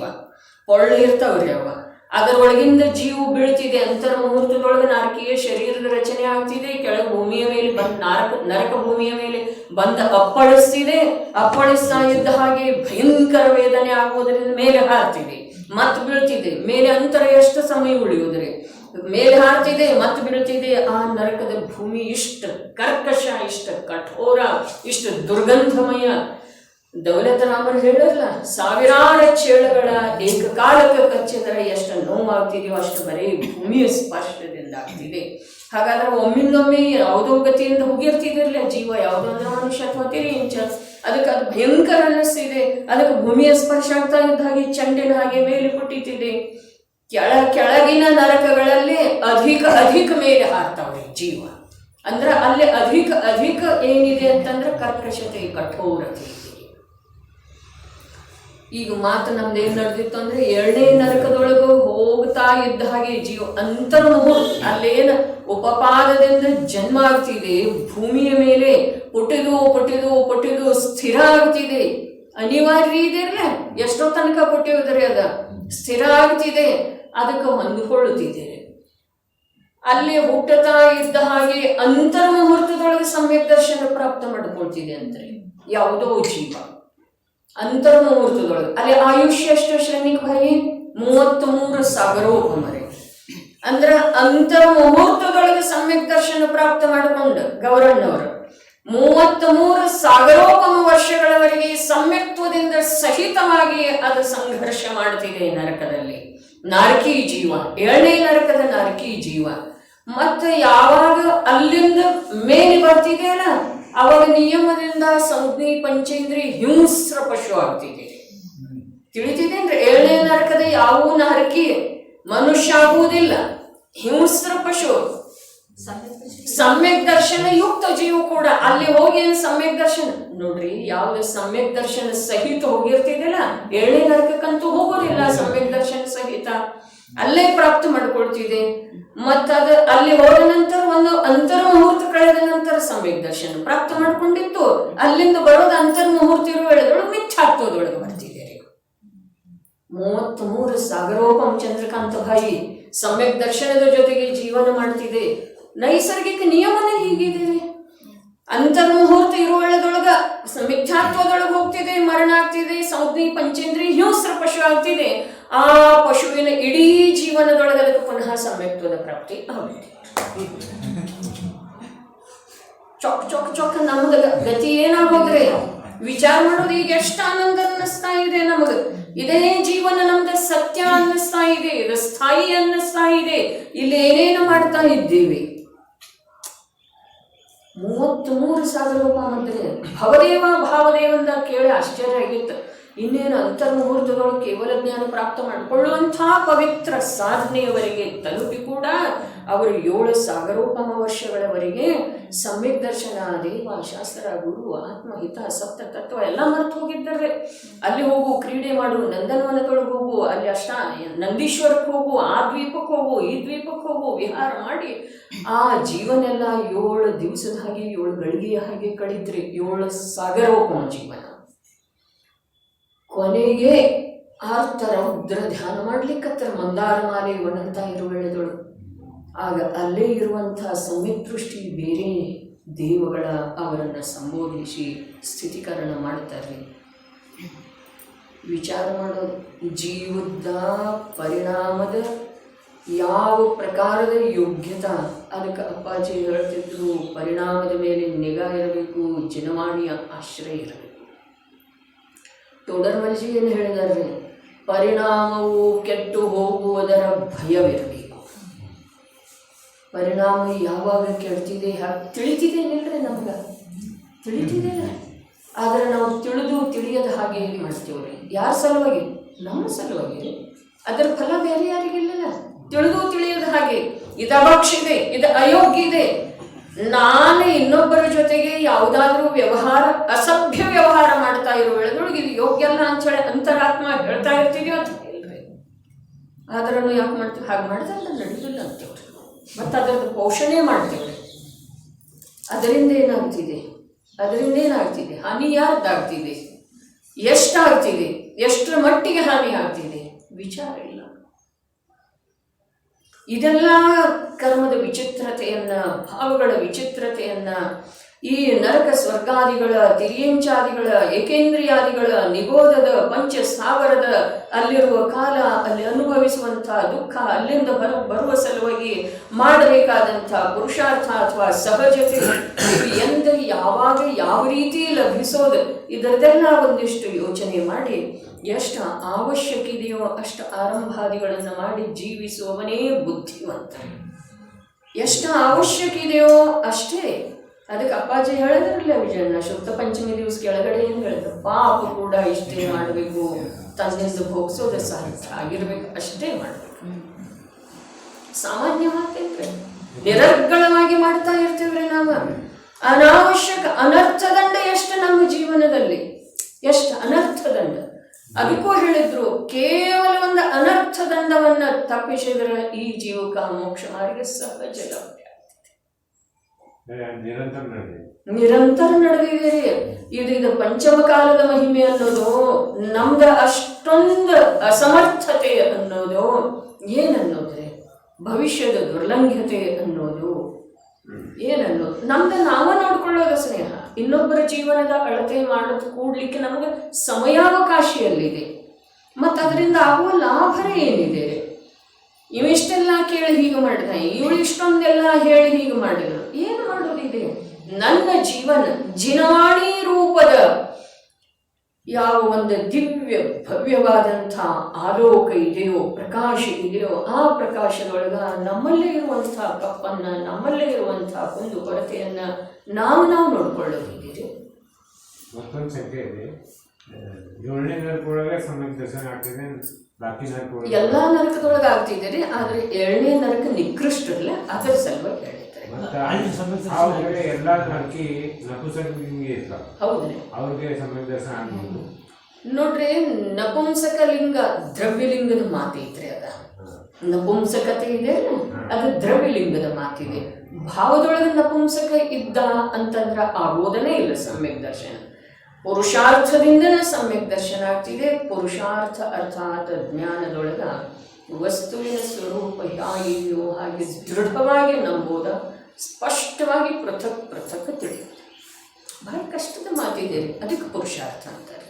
ಶ್ರೇಣಿಗೆ 7ನೇ ನರಕ ಬಂದಾಗಿದೆ, ಮತ್ತು ಮ್ಯಾಲ ಬಂದಾಗ 1ನೇ ನರಕ. ನೋಡ್ರಿ, ಯಾವ ಸಮಯದೊಳಗ ಯಶೋಧರ ಮಹಾಮುನಿಗೆ ಸರ್ಪಮಾಲೆಯನ್ನ ಕೊರಳಲ್ಲಿ ತೊಡಸಿದನೋ ಆ ಸಮಯದೊಳಗ ಅವನ ಪರಿಣಾಮದೊಳಗ ಒಂದು ಯಾವ ತೀವ್ರ ಧರ್ಮ ವಿರೋಧ, ಗುರು ದೇವಶಾಸ್ತ್ರ ಗುರುವಿನ ವಿರೋಧ ರೂಪದ ಭಾವಿತ್ತಲ್ಲ, ಅದರಿಂದ 7ನೇ ನರಕದ 33 ಸಾಗರೋಪಮಂತ ಬಂಧಾಗಿದ್ರೆ ಅಲ್ಲಿ ಗತಿಬಂಧ ಇದೆ ರೀ. ಗತಿಬಂಧದೊಳಗೆ ಬದಲಾವಣೆ ಆಗಲಿಲ್ಲ, ಸ್ಥಿತಿಬಂಧದೊಳಗೆ ಬದಲಾವಣೆ ಆಯ್ತು. ಯಾವುದರಿಂದ ಆಯ್ತು? ಅವನ ಪರಿಣಾಮ ಮುಂದೆ ಇಷ್ಟು ಕೋಮಲ ಆಯ್ತಲ್ಲ. ಬರೇ 3 ದಿವಸದೊಳಗೆ ಚೇಲ್ನಾ ರಾಣಿಗೆ ಅವನು ಹೇಳುವುದನ್ನ ರಾಜ್ಯದ ಕಾರ್ಯಭಾರದೊಳಗೆ ವ್ಯಸ್ತಿರುವ ಕಾರಣ ಮರೆತರೆ, 3ನೇ ದಿವಸ ಯಾವಾಗ ಹೇಳಿದ ಆವಾಗ ನಿನ್ನ ಗುರು ಅಂತಿಲ್ಲ, ಅವನಿಗೆ ನಾ ಸತ್ತದ ಸರ್ಪ ತೊಡಿಸಿ ಬಂದಿದ್ದೇನೆ ಕೊಳ್ಳೋದು. ಇದೆಂಥ ಅನರ್ಥ ಕಾರ್ಯ ಮಾಡಿದ್ರಿ ನೀವು ಅಂಥೇಳಿ ಅಂತಾಳೆ ಕಿಚಡ. ಅಷ್ಟೇ ಕಾಳಜಿ ಮಾಡ್ತೀವಿ ಬಿಡ, ಆವಾಗ ತೆಗೆದು ಓಡಿ ಹೋಗಿದ್ದಿರ್ಬೋದು ಅಂತ ಹೇಳಿ. ಸಾಧ್ಯನೇ ಇಲ್ಲ. ಯಾರಾದರೂ ಉಪಸರ್ಗವನ್ನು ದೂರ ಮಾಡಿದ್ರೇ ಸಾಧ್ಯ ಇದೆ, ಇಲ್ದಿದ್ರೆ ನನ್ನ ಗುರು ಹಾಗೆ ಮಾಡೋದು ಸಾಧ್ಯ ಇಲ್ಲ ಅಂತ ಹೇಳ್ತಾರೆ. ಆ ಒಂದು ಪಕ್ಷಪಾತ ಅದೈತಲ್ಲ, ನಿನ್ನ ಗುರು ನನ್ನ ಗುರು. ಬೌದ್ಧ ಗುರುಗಳಿಗೆ ಈಗ ಏನೇನೋ ಮಾಡಿದ್ದಳ್ರಿ, ಚಪ್ಪಲ್ ತಿನ್ಸಿದ್ದಳ್ರಿ, ಹೌದ್ರಿ, ಒಂದೊಂದು ಚಪ್ಪಲ್ ರೀ, ಒಂದೊಂದೇ ಇದ್ದು ಅವರು ಗುರುಗಳವ್ರಿ, ಒಂದೊಂದು ಚಪ್ಪಲ್ ಅಡಿಗೆ ಅವ್ರು ಹಾಕಿದ್ದಳ್ರಿ. ಎಲ್ಲ ಗುರುಗಳನ್ನ ದಾವತ್ತು ಇದ್ದಾರಲ್ಲ ಅದನ್ನ ಹಾಕ್ಸಿದ್ದಳು ಅಡಿಗೆ ಅವ್ರ ಕಡೆಯಿಂದ. ಆಮೇಲೆ ಊಟ ಮಾಡಿದ ಮೇಲೆ ಅವರೆಲ್ಲ ಚಪ್ಪಲ್ ಒಂದೊಂದು ಆದವ್ರಲ್ಲ, ಇನ್ನೊಂದು ಇಲ್ಲನ ಅವು ಎಲ್ಲಿ ಹೋದು ಅಂತಂದ್ರೆ ಅಂತರ್ಯಾಮಿ ಅದರಲ್ಲ ನಿನ್ನ ಗುರುಗಳ ತಿಳಿಬೇಕಲ್ಲ ಅಂತ ಹೇಳಿ ಮಂತ್ರಿ ಹೇಳ್ತಾರೆ, ಅದೆಲ್ಲ ಮಹಾರಾಣಿಗೆ ಗೊತ್ತಂತ ಹೇಳಿ ಹೇಳ್ತಾರು. ಆಮೇಲೆ ಮಹಾರಾಣಿ ಕಡೆ ಬಂದು ಕೇಳ್ತಾ ಶ್ರೇಣಿಕದವ್ರೆ ಏನಿದೆಲ್ಲ ಏನ ಅಂತೇಳಿ, ನಿನ್ನ ಗುರುಗಳ ಅಂತರ್ಯಾಮಿ ಅದರಲ್ಲ ಮೂರು ಕಾಲವನ್ನು ತಿಳಿಯುವಂಥವ್ರ ಅವ್ರಿಗೆ ಗೊತ್ತಾಗ್ಬೇಕಲ್ಲ ಅಂತ ಅಂತಾಳ್ರಿ. ಅಂದ ನಂತರ ಇವನಿಗೆ ಭಯಂಕರ ಬರ್ತಿದೆ ಸಿಟ್ಟರಿ. ಹೇಳ್ತಾ ಅವ್ರ ಹೊಟ್ಟೆಗ ಇದಾವ ನೋಡವ ಅಂತ ಹೇಳಿ ಹೇಳ್ತಾಳ್ರಿ. ಅವ್ರ ಹೊಟ್ಟೆಗ ಹೋಗಿದಾವ ಅವ್ರ ಚಪ್ಪಲ್ ಒಳತ್ತ ಇವನಿಗೆ ಭಯಂಕರ ಸಿಟ್ಟು ಬರ್ತಿದೆ. ಅದೇ ಒಂದು ಸಿಟ್ಟಿನೊಳಗ ಇದ್ದಕ್ಕಿದ್ದ ಹಾಗೆ ಬೇಟೆಯಾಡ್ಲಿಕ್ಕೆ ಹೋಗಿರೋ ಒಳ್ಳೆದೊಳಗ ಅಲ್ಲಿ ಓರ್ವ ದಿಗಂಬರ ಮಹಾಮುನಿ ನಿಂತಿರ್ತಾರೆ. ಇವನೇ ನೀನು ಸಾಯಿಸೇ ಬಿಡಬೇಕು, ನನ್ನ ಗುರುವಿಗೆ ಈ ಪ್ರಕಾರ ಮಾಡಿದಳು, ಇವಳು ಗುರುವನ್ನ ಸಾಯಿಸೇ ಬಿಡ್ಬೇಕಂತ ಹೇಳಿ ಖಡ್ಗವನ್ನು ಹಿರಿತಾನೆ. ಅಷ್ಟರೊಳಗ ಅಲ್ಲಿ ಒಂದು ಸರ್ಪ ಹರಿದಾಡ್ತಾ ಇರ್ತಿದೆ. ಆಗ ಅವನ ಸಿಟ್ಟ ಅದರ ಮೇಲೆ ತೆಗಿತಾನ್ರಿ. ಆಮೇಲೆ ಅದೇ ಸರ್ಪವನ್ನ ಕೊರಳೊಳಗೆ ಹಾಕ್ತಾ, ಏನೋ ಭಾವ ಬದಲಾವಣೆ ಆಯ್ತರಲ್ಲ, ಕೊರಳೊಳಗೆ ಆ ಭಾವ ಬದಲಾವಣೆ ಆಗ್ಲಿಕ್ಕೆ ಏನೂ ನಿಮಿತ್ತ ಬೇಕಾಗುವುದಿಲ್ಲ. ಕೊರಳೊಳಗೆ ಹಾಕ್ತಾ ಬಂದು ಬಿಡ್ತಾ, ಮುಂದೆ ಹೇಳಲಿಕ್ಕೆ ಮರೀತಾ, 3 ದಿವಸಗಳೇ ಹೇಳಿದ ನಂತರ ಅದೇ ಪರಿಣಾಮ ಏನಿರುವುದಿಲ್ಲ. ಹಾಕಿ ಬಂದು ಅವನು ನಿಶ್ಚಿಂತ ಆಗಿದಾರಲ್ಲ, ದೊಡ್ಡ ಕಾರ್ಯನ ಮಹತ್ ಕಾರ್ಯ ಸಾಧಿಸಿ ಬಂದಿದ್ದಾನೆ, ನಿಶ್ಚಿಂತ ಆಗಿದ್ದಾನೆ.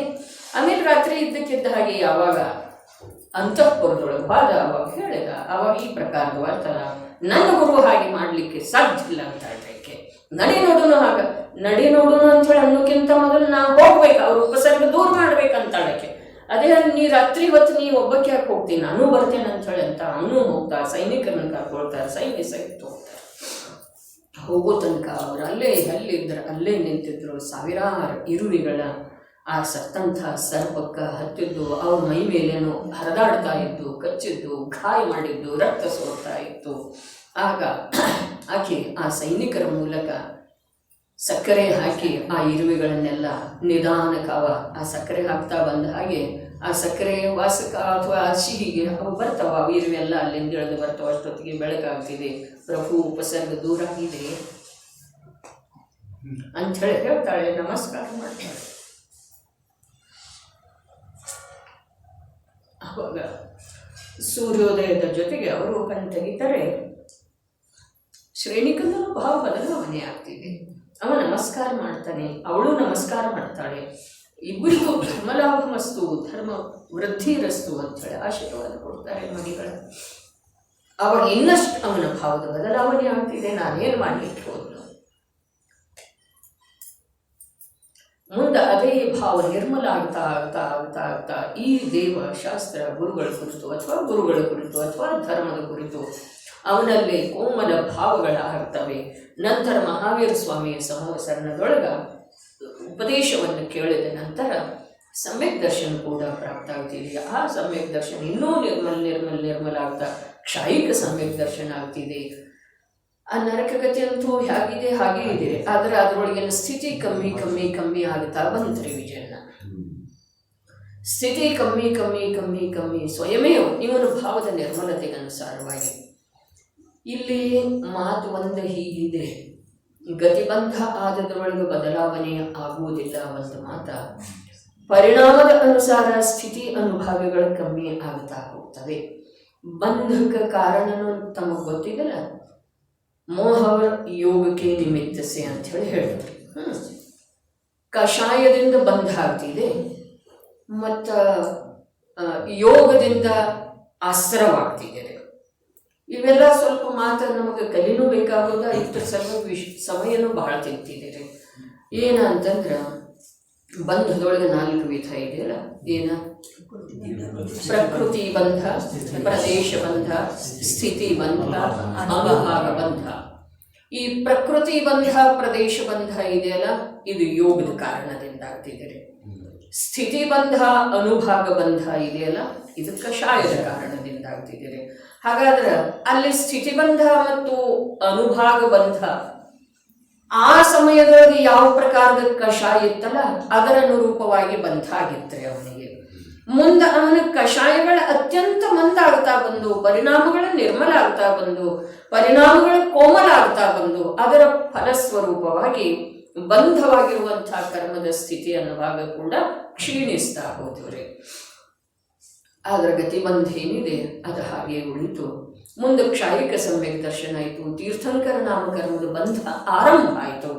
ಆದ್ರೂ ಕೂಡ ನರಕಕ್ಕೆ ಹೋಗೋದು ತಪ್ಪಲಿಲ್ಲ. 84,000 ವರ್ಷದ ಆಯುವನ್ನು ತಗೊಂಡ ನರಕಕ್ಕೆ ಹೋದ. ಇನ್ನು ಇಲ್ಲಿ ಇನ್ನೊಂದು ಮಾತನ್ನು ನಮ್ಗೆ ವಿಚಾರ ಮಾಡುವಂಥದ್ದು ಅಥವಾ ಸ್ವಯಂ ಸಹಜ ಲಕ್ಷ್ಯ ಹಾಕುವಂಥದ್ದು ಏನ ವಿಜಯಣ್ಣ ಅಂದ್ರೆ, ಅವನಿಗೆ ಕ್ಷಾಯಿಕ ಸಮ್ಯಕ್ ದರ್ಶನ ಆಗಿರ್ತಾರೆ, ಹೌದೇನಿಲ್ಲ, ತೀರ್ಥಂಕರ ನಾಮಕರ್ಮದ ಬಂಧ ಆರಂಭ ಆಗಿರ್ತಾರೆ.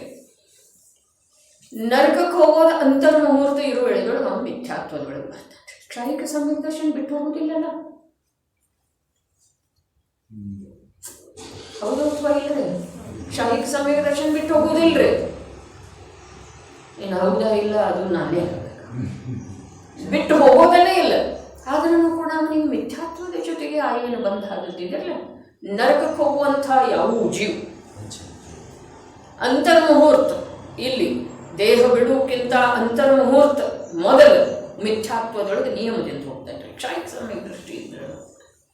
ಮತ್ತು ಅಲ್ಲಿ ಹುಟ್ಟಿದ ನಂತರ ನರಕದ ಬಂಧನ ಆಗಿರುವಂತಹ ಜೀವಕ್ಕೆ ನರಕದೊಳಗೆ ಹುಟ್ಟಿದ ನಂತರ ಅಲ್ಲಿ ಅಂತರ್ಮುಹೂರ್ತ ಕಾಲ ಮಿಥ್ಯಾತ್ವದಲ್ಲಿ ಇರ್ತಾನೆ, ಮತ್ತು ಸಮ್ಯಕ್ತ್ವಕ್ಕೆ ಪ್ರಾಪ್ತ ಆಗ್ತಾನೆ, ಮತ್ತು ತೀರ್ಥಂಕರ ನಾಮಕರ್ಮ ಬಂಧ ಆರಂಭ ಆಗ್ತಿದೆ.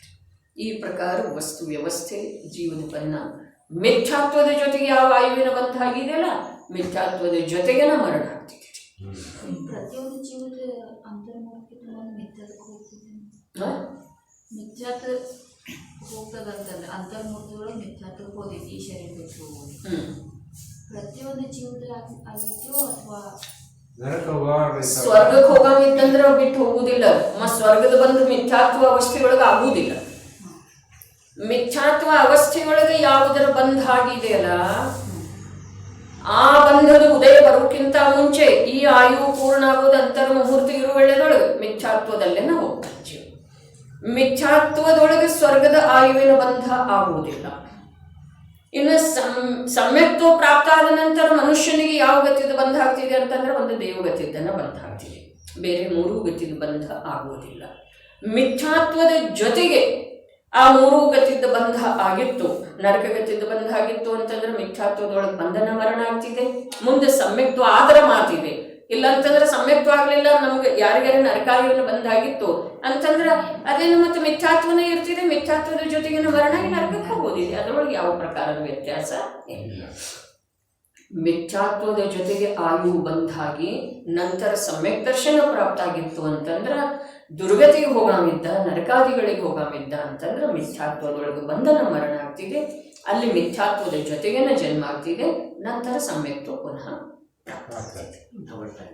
ಈ ಪ್ರಕಾರ ಗತಿ ಭಾವ ಮತ್ತು ಅಲ್ಲಿ ಆಗುವಂತಹ ಸ್ಥಿತಿಗಳು ಪರಿವರ್ತನೆ, ಇದೆಲ್ಲ ಮಾತು ಹೇಳ್ತೀವಿ. ಯಾವುದರ ಸಲುವಾಗಿ ಹೇಳ್ತು ಅಂತಂದ್ರೆ, ಇಲ್ಲಿ ಯಾವುದನ್ನು ದುಸ್ತರ ಅಂತ ಹೇಳಿ ಹೇಳಿದಾರಲ್ಲ, ದುಸ್ತರ ನಿಜವಾಗಿ ಯಾವುದಿದೆ ಅಂತಂದ್ರೆ ಇಲ್ಲಿ ನಾವು 8 ತಗೊಳ್ಳೋದಾಯಿತು, ಮನ ವಚನ ಕಾಯ ರೂಪದ 3 ಯೋಗ ಮತ್ತು 5 ಪ್ರಕಾರದ ಪಾಪ, ಮದ್ಯ ಮಧು ಮಾಂಸ ಮತ್ತು ಪಂಚ ಉದುಂಬರ ಫಲ ಏನು ಹೇಳಿದರು ಅದು ಸಾಮಾನ್ಯ ನಿಯಮ ಇದೆ. ಅದು ಜೈನರ ಸಲುವಾಗಿ, ಪ್ರತಿಯೊಬ್ಬ ಜೈನರ ಸಲುವಾಗಿ ಇದೆ.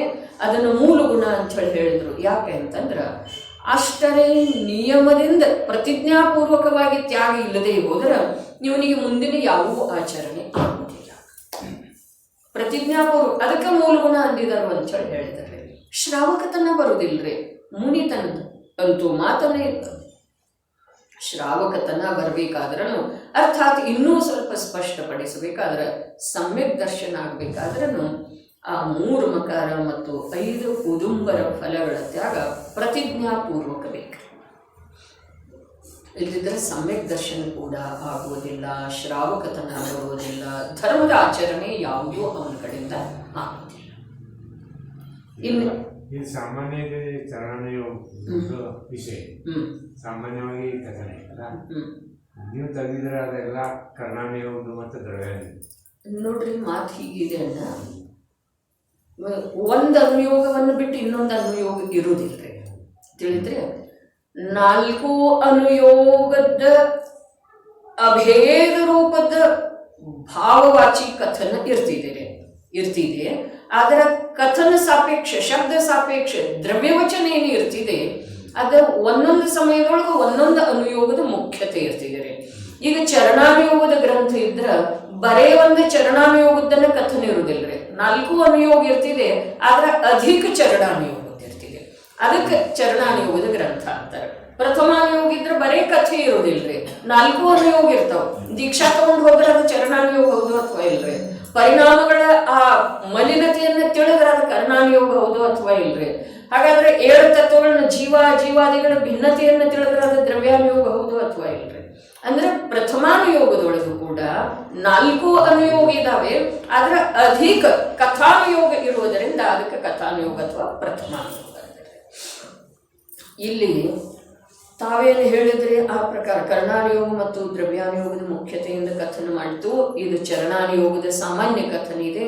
ಇದೇನು ಹೇಳಿದ್ರೆ ನಾವು ಸಾಮಾನ್ಯ ನೋಡಿದ್ರೆ ಸಾಮಾನ್ಯ ಇದೆ ಅಂಥೇಳಿನ ಪ್ರಾರಂಭದೊಳಗೆ ಆಚಾರ್ಯರು ಹೇಳಿರ್ತಾರೆ, ಶಬ್ದಾರ್ಥ, ನಯಾರ್ಥ, ಮತಾರ್ಥ, ಆಗಮಾರ್ಥ, ಭಾವಾರ್ಥ, ಇವು 5 ಅರ್ಥಾತ್ ಭಾವಾರ್ಥದವರೆಗೆ ಹೋಗದೇ ಇದ್ದರೆ ಶಾಸ್ತ್ರ ವಚನ ನಿರರ್ಥಕ ಇದೆ. ಹಾಗಾದರೆ ಇದು ಯಾವ ನಯದಿಂದ ಹೇಳಿದ್ದಾರೆ, ಇದರದ ಅಭಿಪ್ರಾಯ ಏನಿದೆ? ಶಬ್ದಾರ್ಥ, ನಯಾರ್ಥ, ಮತಾರ್ಥ ಅಂಥೇಳಿ ಕೆಲವುದ್ರೊಳಗೆ ನೀವು ಹೇಳಿದ್ರಲ್ಲ, ಅವ ಯಾವ ಪೊಲೀಸ್ ಕೇಳ್ತಿದ್ದ ಅಂಥೇಳಿ, ಏನ ಇದೆಲ್ಲ ಬೌದ್ಧದ ಇದ ಯಾಕೆ ಹೇಳಿದಾರೆ ಸಮಯ ಸಾರದೊಳಗೆ, ಇದು ಮತಾರ್ಥದ ಸಲುವಾಗಿ ಹೇಳಿರ್ತಾರೆ. ಮತಾರ್ಥ ಆ ಮತದೊಳಗೆ ಈ ಪ್ರಕಾರದ ಅರ್ಥ ಮಾಡ್ತಾರೆ, ಆದರೆ ನಿಜವಾಗಿ ಆ ಮತ ಏನಿದೆ ಈ ಪ್ರಕಾರ ಖಂಡನ ಯೋಗ್ಯ ಇದೆ, ಪೂರ್ವಾಪರ ದೋಷದಿಂದ ಸಹಿತ ಇದೆ, ಹೀಗೆ ತಿಳಿಸುವ ಸಲುವಾಗಿ ಅನೇಕ ಗ್ರಂಥಗಳಲ್ಲಿ ಬೌದ್ಧರು ಹೀಗಂತರು, ಸಾಂಖ್ಯರು ಹೀಗಂತರು, ಚಾರ್ವಾಕರು ಹೀಗಂತರು, ನೈಯಾಯಿಕರು ಹೀಗಂತರು. ಆದರೆ ಇನ್ನೊಂದು ಅಪೇಕ್ಷಾ ಅದರಲ್ಲಿ ಹೀಗಿದೆ, ಅವರು ಯಾರೋ ಮತಾರ್ಥಿಗಳನ್ನ ಖಂಡನ ಮಾಡುವ ಸಲುವಾಗಿ ಹೇಳಿಲ್ಲ, ನಿನ್ನಲ್ಲೇ ಕೂಡ ಈ ಪ್ರಕಾರದ ಭಾವಗಳದಾವ, ಆ ಭಾವಗಳ ಇಂಥ ಮತದ ಅನುಸಾರ ಇದನ್ನೇ ಹೇಳುವ ಸಲುವಾಗಿ ಹೇಳಿರ್ತಾರೆ. ಯಾವುದು ಖಂಡ ಮಾಡೋದು ಉದ್ದೇಶ ಇರುವುದು, ಖಂಡ ಮಾಡೋದು ಉದ್ದೇಶನ ಇರುವುದಿಲ್ಲ, ಸಮೀಕ್ಷಾ ಇರ್ತಿದೆ. ವಿವಿಧ ಮತ ಸಮೀಕ್ಷಾ, ವಿವಿಧ ಮತ ಸಮೀಕ್ಷಾ. ಲೋಕದೊಳಗೆ ಅಪ್ಪಾಜಿ ಅದರ ಬಗ್ಗೆ ಒಮ್ಮೆ ಹೇಳಿದ್ರಿ, ಮತ ಅಂದ್ರೆ ವ್ಯಕ್ತಿಯ ಅಭಿಪ್ರಾಯ, ಧರ್ಮ ಅಂದ್ರೆ वस्तुविನ स्वभाव. कळितरे मोक्षमान प्रकाशकडे ताई आता श्रेणीचं जरा विचारायचं होतं. हा श्रेणीचा जीव इथलं आयुष्य भोगला मृतातलं की परत तो मिथ्यात्व येऊन येईल का थोडा वेळ, पण बंध मिथ्यात्वच झाला तर ನೋಡ್ರಿ, ಇಲ್ಲಿ ಬರುವ ಎಳೆದೊಳಗೆ ಮಿಥ್ಯಾತ್ವದೊಳಗೆ ಬರುವ ಕಾರಣ ಇಲ್ಲ. ನರಕಗತಿ ಏನಿದೆ ಅದು ದುರ್ಗತಿ ಇದೆ ತಾಯಿ.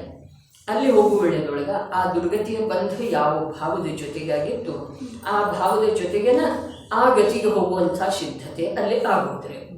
ಇನ್ನು ನರಕದಿಂದ ಏನು ಮನುಷ್ಯ ಗತಿಗೆ ಬರ್ತಂದ್ರಲ್ಲ, ಆ ವೇಳೆದೊಳಗೆ ಅವನು ಸಮ್ಯಕ್ತು ಸಹಿತನ ಬರ್ತದೆ. क्षाईक समेत्व आहे म्हणजे मिथ्यात्व येणार नाही. आता त्यांच्या जीवनामध्ये मिथ्यात्वाचं लवलेश सुद्धा कधीही येणार नाही. ಅಲ್ಲೇನು ಅಂತರ್ಮುಹೂರ್ತ, ಇಲ್ಲಿ ದೇಹ ಬಿಡುವ ಅಂತರ್ಮುಹೂರ್ತ ಮೊದಲ, ಅಲ್ಲಿ ನರಕದೊಳಗೆ ಉಪಪಾದ ಜನ್ಮದ ಅಂತರ್ಮುಹೂರ್ತ, ಇಷ್ಟ ಮಿಥ್ಯಾತ್ವ ಅವಸ್ಥೆ ಮಧ್ಯದ.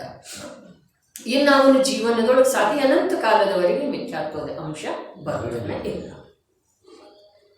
ಈಗ ತೀರ್ಥಗಳ ಪ್ರಕೃತಿ ಬಂದರೆ ಬಂದ ಉದಯ 13ನೇ ಗುಣಸ್ಥಾನ, 12ನೇ ಗುಣಸ್ಥಾನದ ಉಲ್ಲಂಘನೆ ಆದ ಮೇಲೆ ತೀರ್ಥಂಕರ ಪ್ರಕೃತಿಯ ಉದಯ. ಮತ್ತು ತೀರ್ಥಂಕರ ಪ್ರಕೃತಿಯ ಬಂಧ ಎಲ್ಲಿಯವರೆಗೆ ನಡೀತಿದೆ? 10ನೇ ಗುಣಸ್ಥಾನದವರೆಗೆ ನಡೀತಿದೆ. ಶ್ರೇಣ್ಯಾರೋಹಣೆ ಮಾಡ್ತಾರೆ. ಈಗ ಶ್ರೇಣಿಕನ ಜೀವ ಮಹಾಪದ್ಮ ಆದ, ಗೃಹಸ್ಥಾವಸ್ಥೆಯನ್ನ ತ್ಯಾಗ ಮಾಡಿ ಮುನಿ ದೀಕ್ಷಾಧಾರಣ ಮಾಡಿದ, ಸಾಧನಾ ಮಾಡ್ತಾ ಮಾಡ್ತಾ ಮಾಡ್ತಾ ಯಾವಾಗ ಶ್ರೇಣಿಯ ಮಂಡನೆ ಮಾಡ್ತಾನಲ್ಲ, ಅವಾಗ 10ನೇ ಗುಣಸ್ಥಾನದವರೆಗೆ ಬಂಧ ಆಗ್ತಿದೆ. ಮುಂದೆ ಬಂಧ ನಿಂತು ಹೋಗ್ತಿದೆ, ಬಂಧ ನಿಂತು ಹೋಗ್ತಿದೆ. ಆಮೇಲೆ 10ರಿಂದ 12ಕ್ಕೆ ಹೋಗ್ತಾ, 12ರಿಂದ 13ಕ್ಕೆ ಹೋಗ್ತಾ ಇದ್ದ ಹಾಗೆ ಉದಯ ಶುರು ಆಗ್ತಿದೆ, ಬಂಧ ಮುಗಿತಾರೆ. पहिलाने तीर्थंकर प्रकृती बंद बंद याकंತ ಅನ್ನಕತ್ತಾರೆ. ಅದ ನಿಯಮದಿಂದ ಆಗವಾದಂತ ಆ ಅಪೇಕ್ಷೆಯಿಂದ ಸಾರ್ವತ್ರಿಕ पहिला तीर्थंकर प्रकृती बंद ಅಂತ ಅನ್ನೋದಲ್ಲ, ಅದನ್ನ ನಿಯಮದಿಂದ ಅವ್ರು ಆಗಾದಾರ ಅಂತ ಹೇಳಿ ಅದಕ್ಕೆ ಅಪೇಕ್ಷೆದಿಂದ ನಿಯಮದಿಂದ ಆಗವರದ, ನಿಯಮದಿಂದ ಆ ಜೀವಕ ಆ ಪ್ರಕಾರದ ಬಂಧು ಶುರುನ ಆಗ್ತಿದ್ರಲ್ಲ ಅನ್ನೋದೇನೈತಿ. ನಿಯಮದಿಂದ ಅವರ ತೀರ್ಥಂಕರ ಆಗವ್ರಿದ್ದಾರೆ. ಮತ್ತು ಇದು ಲೆಕ್ಕ ಕೂಡ ಎಷ್ಟು ಕರೆಕ್ಟ್ ಇದೆ ನೋಡ್ರಿ, ನಾವಂತೀವಿ. ಆದರೆ ಯೋಗನೇ ಇಷ್ಟು ಸಹಜ ಇರ್ತಿದೆ. ಮೊದಲನೇ ತೀರ್ಥಂಕರ ಆಗುವಂಥ ಜೀವ ಆ ಶ್ರೇಣಿಕ, ಹೌದು ಅಥವಾ ಇಲ್ರಿ? ಮೊದಲನೇ ತೀರ್ಥಂಕರ ಆಗೋ ಇಲ್ಲಿಯೇ ಅಂತಿಮ ತೀರ್ಥನಾಯಕ ಮಹಾವೀರ ಸ್ವಾಮಿಯ ಕಾಲಕ್ಕೆ ಅವನಿದ್ದ ಶ್ರೇಣಿಕ. ಇನ್ನು ಬರುವಂಥ ಉತ್ಸರ್ಪಿಣಿಯೊಳಗೆ ಮೊದಲನೇ ತೀರ್ಥಂಕರ ಆಗವಿದ್ದಾನೆ, ಹೌದೇನಿಲ್ರಿ? ನಾನು ಹೇಳ್ತಾ ಇರುವಂಥ ವಿಷಯ ಲಕ್ಷ್ಯದೊಳಗೆ ತಗೊಳ್ರಿ. ಮೊದಲನೇ ತೀರ್ಥಂಕರ ಆಗವಿದ್ದಾನೆ. ಇದರ ಮಧ್ಯದ ಕಾಲ ಎಷ್ಟ ಅಂತಂದ್ರೆ ಇವು 42,000, ಅವು 42,000. ಯಾವ ಇವು ಪಂಚಮ ಕಾಲ, ಷಷ್ಟಮ ಕಾಲ, ಆಮೇಲೆ ಉತ್ಸರ್ಪಿಣಿಯೊಳಗೆ ಷಷ್ಟಮ ಕಾಲ, ಪಂಚಮ ಕಾಲ. ಇವು 42, ಅವು 42. ಎಷ್ಟ್ರಿ? 84,000. ಹಾಗಾದ್ರೆ 33,000 ವರ್ಷದವರೆಗೆ ಅವ್ನು 7ನೇ ನರಕದೊಳಗೆ ಉಳಿತಿದ್ದ ಅಂತಂದ್ರೆ ಇಲ್ಲಿ ತೀರ್ಥಂಕರ ಪದಕ್ಕೆ ಯಾರು ಬರೋಬ್ರಿ?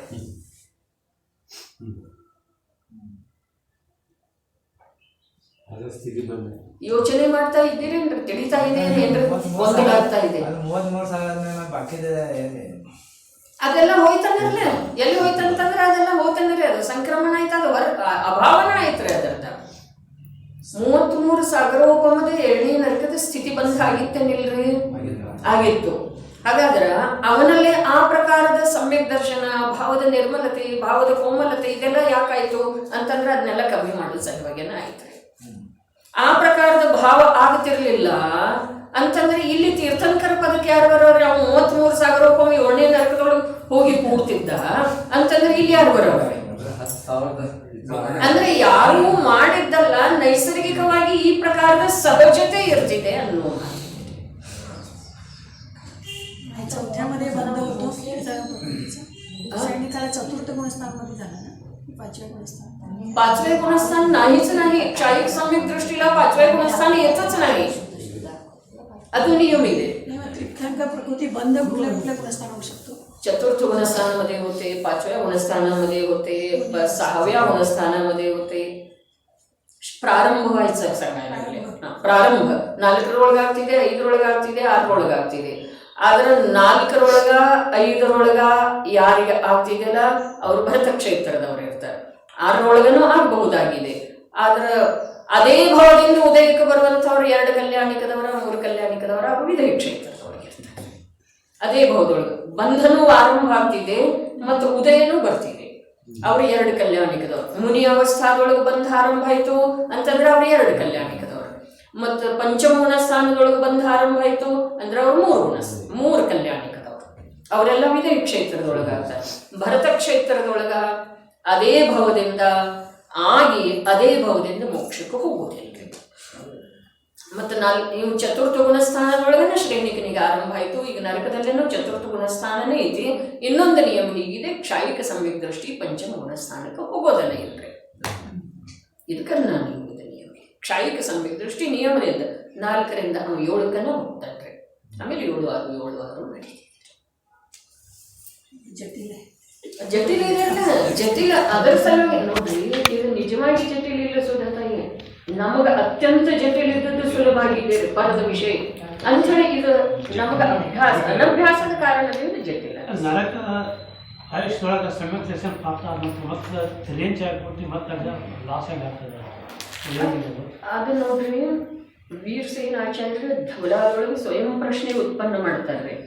ಇದು ಹೀಗ್ಯಾಕ, ಹೀಗೆ ನೀವು ಪ್ರಶ್ನೆ ಕೇಳ್ತಾ ಇದ್ದಿರಲ್ಲ, ಹೀಗೆ ಪ್ರಶ್ನೆ ಕೇಳಿದ ನಂತರ ಸ್ವಯಂ ತಾವೇ ಪ್ರಶ್ನೆ ಉದ್ಭವ ಮಾಡ್ತಾರೆ, ತಾವೇ ಉತ್ತರ ಹೇಳ್ತಾರೆ. ಈ ಕರ್ಣಾನುಯೋಗ ಅಹೇತುಕವಾದ ಇದೆ. ಇದರೊಳಗ ನಿಮ್ಮ ಪ್ರಶ್ನೆಗೆ ಉತ್ತರ ಕೊಡುವ ಸಲುವಾಗಿ ವಸ್ತು ಸ್ವರೂಪ ಬಾಧ್ಯ ಇಲ್ಲ ಅಂತ ಹೇಳ್ತಾರೆ. ಕೊಡುವಂಥ ಅವಶ್ಯಕತೆ ಇಲ್ಲ ಅಂತ ಹೇಳ್ತಾರೆ.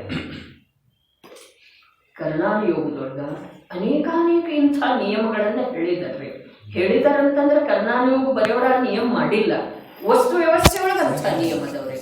ಅದಕ್ಕೆ ದೃಷ್ಟಾಂತ ಹೇಳಿತ್ತು, ಸೂರ್ಯ ಪೂರ್ವದಿಂದನೇ ಯಾಕೆ ಹುಟ್ಟತನು? ಅರೆ ನೀ ಹೀಗೆ ತಿಳಿಲ್ಲ, ಸೂರ್ಯ ಹುಟ್ಟುವಂಥ ದಿಕ್ಕವನ್ನ ಪೂರ್ವ ಅಂತಾರೋ, ಹೀಗೆ ತಿಳಿ. ಕರ್ಣಾನುಯೋಗ ಸಂಖ್ಯಾತ್ಮಕ ಇದ್ದ ಕಾರಣ ಆ ಸಂಖ್ಯೆಯಲ್ಲಿ ಬದಲಾಗುವ ಕಾರಣ. ಕರ್ಣಾನುಯೋಗ ಸಂಖ್ಯಾತ್ಮಕ ಇದೆಯಲ್ಲ, ಅಂದ್ರೆ ಹೇಳುವಾಗ ಸಂಖ್ಯೆ ಇದರಲ್ಲೇ ಇದೆ ದೃಷ್ಟಾಂತ. ಅಂದ್ರೆ ಆ ಸಂಖ್ಯೆಯಲ್ಲಿ ಚೇಂಜ್ ಆಗೋದೇ ಇಲ್ಲ, ಅಂದ್ರೆ ಅದರಲ್ಲಿ ಪ್ರಶ್ನೆನೇ ಇಲ್ಲ. ಗಣಿತವಾದಿ ಇದ್ದೀರಿ, ಅದೇ ಗಣಿತ. ಮತ್ತು ನಿಜವಾಗಿ ಆ ಕರ್ಣಾಟ ಯೋಗಕ್ಕ ಒಂದೇ ಒಂದು ಲಕ್ಷಣ ಹೇಳಿದ್ದಾರೆ, ಅಹೇತುಕವಾದ. ಅದರೊಳಗೆ ನಿಮ್ಮ ಪ್ರಶ್ನೆಗಳಿಗೆ ಉತ್ತರ ಕೊಡ್ಲಿಕ್ಕೆ ನಾವು ಬಾಧ್ಯ ಇಲ್ಲ ಅಂತ ಹೇಳ್ತಾರೆ. ಎರಡೇ 4 ಯಾಕಂತ ಕೇಳಕ್ಕೆ ಬರುದಿಲ್ಲ. ಅದೇ ನಾ 5 ಅಂತೇನ್ರಲ್ಲ, 2 5 ಅಂತೇನು ನೀ ಅಂದ್ಕೊಪ್ಪ, ಆದ್ರೆ ಅದು 5 ಆಗುದಿಲ್ಲ. ಇದು ಕರ್ನಾಟಕ ಹೋಗ್ರಿ. 2 4 ನೀ ಯಾರು ಬೇಕಾದವ್ರನ್ನ ಕೇಳು, 2 4 ಗಣಿತ ತಜ್ಞರಿಗೆ ಕೇಳು, ಅವ್ರಿಗೆ ಕೇಳು, ಇವ್ರು ಸಣ್ಣ ಮಕ್ಕಳಿಗೆ ಕೂಡ ಕೇಳು, 2 4 ನೀವು ಅಂದ್ರಲ್ಲ ನಾ 2 5 ಅನ್ನಪ್ಪ ಅಂತಾರೆ ಅವ್ರ. ನಾ 2 5 ಅನ್ನ ಅಂದ್ರೆ ಅನ್ನ ಅಂತಾರೆ. ಅವಂಗ ಅಹೇತುಕ ಯಾವ್ದ್ರಿ 5 5 ಅನ್ನೋಂಗ ಅಹೇತುಕ ಅಂದ್ರೆ ಮತ್ತೆ 2 4 ಅಂತ ಹೇಳಿ ಅವನಿಗೆ ಯಾಕೆ ಸಿದ್ಧಪಡಿಸಿ ಕೊಡೋರ್ರಿ ಅವ್ರ, ತೋರ್ಸಾಕ್ ಕೊಡೋರ್ರಿ. 2 ಗುಂಡ್ಲೆ 2 2 4. ಅರೆ ನಾ ಹೇಳ್ತಾ ಇದ್ದಲ್ಲ 2 5 ಅಂತಂದ್ರೆ ಅವ ಅವನಿಗೆ ಯಾವ ಹೇತುವಿನ ಮೂಲಕ, ಕಾರಣದ ಮೂಲಕ, ಉದ್ದೇಶದ ಮೂಲಕ ಯಾವುದೇ ರೀತಿಯಿಂದ ಅವನಿಗೆ ತಿಳಿಸಿಕೊಡೋ ಸಾಧ್ಯ ಇಲ್ಲ. ಅದಕ್ಕೆ ಅಹೇತುಕ.